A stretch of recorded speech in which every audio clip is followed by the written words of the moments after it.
আমরা বর্ধমান শহরকে ছেড়ে দিয়েছি। একটা দোকানে দাঁড়িয়েছিলাম বুগ্গুর বার্থডে ক্যান্ডেল জ্বালাবো বলে দেশলাই নেওয়ার জন্য।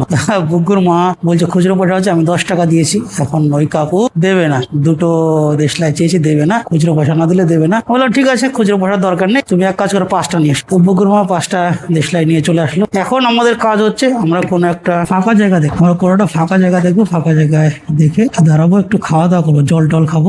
সামনে মনে হয় দামোদর নদী আছে, সামনে দামোদর নদী, সামনে দামোদর নদী ব্রিজ আছে, ব্রিজটা টপকাবো। ভিড়ভাড়টা জ্যাম জঞ্জাল আছে একটু, যেহেতু থাকবে রাস্তায়, থাকবে না ভিড়ভাড়টা জ্যাম জঞ্জাল, এগুলো রাস্তায় থাকবে, এগুলো রাস্তার নিয়ম। কিন্তু কিছু লোক এমন বোকামি করে যেগুলো দেখলে মাথাটা গরম হয়। আর কিছুই নেই, ছোট্ট একটা নদী, জানি না কি নদী, এটা নাম জানি না আমি। যদি কেউ জেনে থাকো জানবে। টার্বো ম্যাগনাইট নিশানের ভালো গাড়ি, খুব শুনেছি, তাকে বলেছিলাম, জানি না কি করবে। পার করে ফেললাম নদীটা। এখন দেখি কোথাও ফাঁকা জায়গা পাই কিনা, ফাঁকা জায়গা পেলে সেখানে দাঁড়িয়ে আমরা একটু ব্রেকফাস্ট করবো। ইচ্ছে আছে, দেখা যাক। আমাদের এখনো জয়পুর ফরেস্টে যেতে 2 ঘন্টা টাইম লাগবে।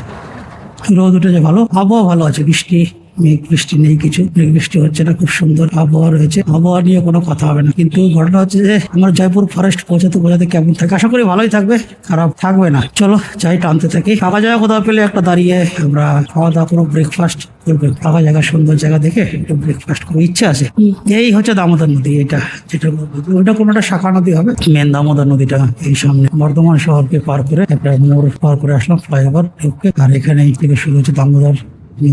বাউল গান করছে, বাউল গানের কিছু মূর্তি লাগানো রয়েছে। আর আমরা চলে যাবো, শুধু দেখি এখান থেকে আমরা উঠবো না, উঠলে উঠতে পারতাম, কিন্তু উঠবো না। একটা ফুটপাথ, এই যে দামোদর নদী কত চওড়া, ফুটপাথ দিয়ে অনেকে উঠে পড়েছে। আমি দেখো ডান দিকে সবাই ফুটপাথ দিয়ে যাচ্ছে উঠে, আর বাঁ দিক দিয়ে আমরা যাচ্ছি আস্তে আস্তে। একটুখানি ফারাক্কা ব্যারেজের কথা একটুখানি মনে পড়লো, ফারাক্কা ব্যারেজের কথা। ফারাক্কা ব্যারেজকে টপকানোর সময় আমরা ঠিক এইভাবেই ভালো চওড়া আছে এখানটায়। ডান দিকে দেখো, বাঁ দিকে দেখো, ভালো চওড়া রয়েছে। দুটো গাড়ির মাঝখান দিয়ে আমরা এগোচ্ছি, দুদিকে লাইন, মাঝখান দিয়ে আমরা এগোচ্ছি। এভাবে নাটক করে টপকানো মুশকিল। যারা বুদ্ধিমান তারা আইন ভেঙে ফুটপাথ দিয়ে চলে গেছে, কিন্তু আমি যেতে পারলাম না মানে গেলাম না, ইচ্ছে করে গেলাম না। ফুটপাথটা তো আর আমাদের চলার জন্য নয়, মানুষের হাঁটার জন্য। লোকজন নেই যদিও ফুটপাথে বেশি। দেখো রাস্তার অবস্থা পুরো কাহিল, গরম আছে ভালো।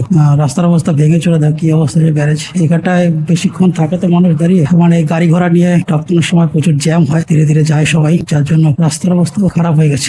আমরাও এগোবো টুকটুক করে, কোনো চাপ নেওয়া যাবে না, ধৈর্য রাখতে হবে। বাইক রাইড করা নিয়ম আছে, যত তুমি ধৈর্য রাখতে পারবে, বাড়িতে দেরিতে হলেও পৌঁছাতে পারবে, ডেস্টিনেশনে দেরিতে হলেও পৌঁছাতে পারবে। যেন ধৈর্য রেখে চলো, আমিও ধৈর্য রেখে যাচ্ছি। ধৈর্যের বাদ ভাঙলে হবে না, ধৈর্যের বাদ ভেঙে গেলে মুশকিল। খিদে পেয়েছে, জল তেষ্টাও পেয়েছে, কিন্তু তবুও ধৈর্যের বাদ কিছুতেই ভাঙা যাবে না। ধৈর্যের বাদ ধরে রেখে এগোচ্ছি আমরা। গরম লাগছে খুব, জল তেষ্টা পেয়েছে, গরম লাগছে, সব মিলেমিশে একটু অস্বস্তি বোধ হচ্ছে।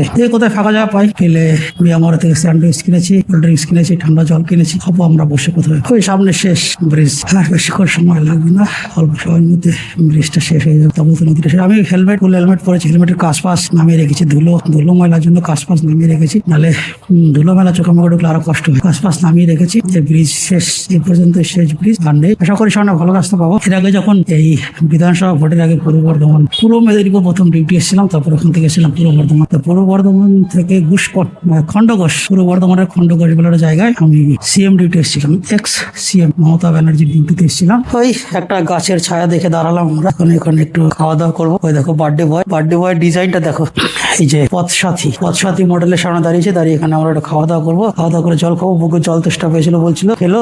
আমরা এখন এখানে স্যান্ডউইচ খাবো। বুকুর মারও জল তেষ্টা পেয়েছে, আমারও জল তেষ্টা পেয়েছে। এই যে আমার নন্দী দাঁড়িয়ে রয়েছে, এতটা রাস্তা রান করে আসলো, চেল্লিউ করে এসেছিলাম, এখনো চলবে, অসুবিধা নেই, অনেকটাই চলবে। বুকু মা বলছে গরম লাগছে, তো গরমের দেশে এসছে, গরম লাগবে না, আমরা কি পাহাড়ে যাচ্ছি? চলো আমরা খাওয়া দাওয়া করি, তারপর কথা হচ্ছে। ভিডিওটা শেয়ার করে সবাইকে দেখার সুযোগ করে দিন, আর আমাকে হেল্প করুন এগিয়ে যাওয়ার জন্য।